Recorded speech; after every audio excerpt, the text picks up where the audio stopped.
అందరికీ హాయ్ అండి. Welcome to Sakhi sweet home. ఈరోజు వీడియో ఘాటియా అండి. ఇది గుజరాతీ స్పెషల్.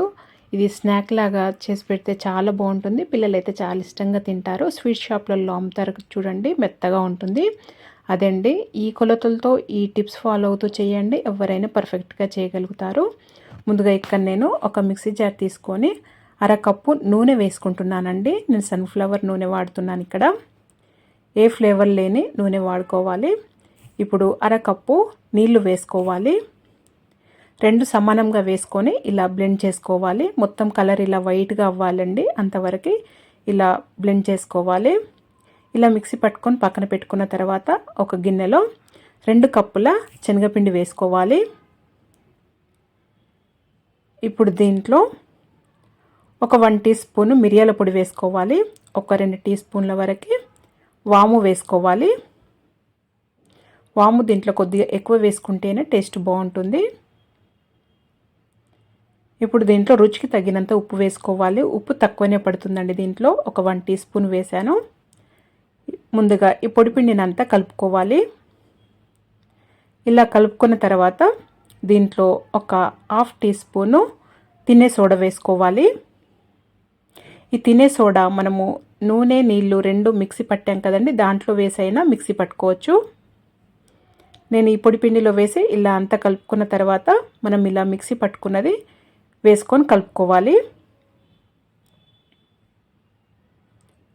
ఇది మొత్తం ఇలా వేసుకొని మంచిగా ఉండలు లేకుండా కలుపుకోవాలండి. ఇలా మొత్తం కలుపుకున్న తర్వాత ఇలా బీట్ చేస్తున్నట్టుగా కలుపుకోవాలి. కన్సిస్టెన్సీ చూసుకోవాలండి. ఈ పిండి కొద్దిగా పల్చగా అనిపిస్తే కొద్దిగా పిండి వేసుకోవాలి, లేదా గట్టిగా అనిపిస్తే కొద్దిగా నీళ్లు వేసుకుంటూ కలుపుకోవాలి. ఈ పిండి నాకు కొద్దిగా పల్చగా అనిపించిందండి, అంటే ఉండాల్సిన కన్సిస్టెన్సీలో లేకుండా కొద్దిగా లూజ్గా అనిపించింది. అందుకే కొద్దిగా పొడిపిండి వేసుకొని శనగపిండి ఇలా మళ్ళీ కలుపుతున్నాను. కొద్దిగానే వేసానండి. వేసి ఇలా నేను చూపిస్తున్న విధంగా కలపండి. చేయితో కలపన అవసరం లేదు, ఇలా స్పూన్ తోటే కలిపితే సరిపోతుంది. ఇలా బీట్ చేస్తున్నట్టుగా కలిపితే చక్కగా వస్తుంది. లైట్ వెయిట్గా ఉన్నట్టుగా ఫ్లఫీగా వస్తుంది ఈ పిండి. చూడండి, కన్సిస్టెన్సీ అనేది ఇలా ఉండాలి. ఇలా ఉంటే సరిపోతుంది. ఈ పిండిని చూస్తేనే తెలిసిపోతుందండి, చాలా ఫ్లఫీగా లైట్గా అనిపిస్తుంది. అంతవరకు కలుపుకోవాలి. ఇలా కలుపుకున్న తర్వాత ఇక్కడ ఘాటియా బిళ్ళకి ఇది పెట్టాలండి. ఇదైతే కరెక్ట్గా వస్తుంది. లేదా మీ దగ్గర ఇది లేదు అనుకుంటే ఇలా మనం స్టార్ లాగా ఇలా ఉంటుంది కదండి, ఇదైనా పెట్టుకోవచ్చు. లేదా ఈ మూడింటిలో ఏదైనా పెట్టి చేసుకోవచ్చండి. ఇది నేనైతే ఇది ఘాటియాకి వాడే బిళ్ళనే వాడుతున్నానండి. ఇప్పుడు ఇలా మురుకుల గొట్టంలో బిళ్ళ పెట్టుకున్న తర్వాత ఈ పిండిని ఇందులో పెట్టుకోవాలి. దీంట్లో ఎంతైతే పడుతుందో అంతే పెట్టుకోవాలి. చేయితో ముట్టుకోకుండా ఇలా స్పూన్ తోటే ఇందులో పెట్టేసుకోవాలి. ఇలా పెట్టుకున్న తర్వాత చూడండి, చక్కగా వచ్చేస్తుంది. కన్సిస్టెన్సీ అనేది ఇలా కలుపుకుంటే విరిగిపోకుండా చక్కగా వస్తాయి. అంతవరకు పొయ్యి పైన నూనె వేడి చేసుకొని ఇలా లో ఫ్లేమ్లో పెట్టుకొని ఇది ఒత్తాలి.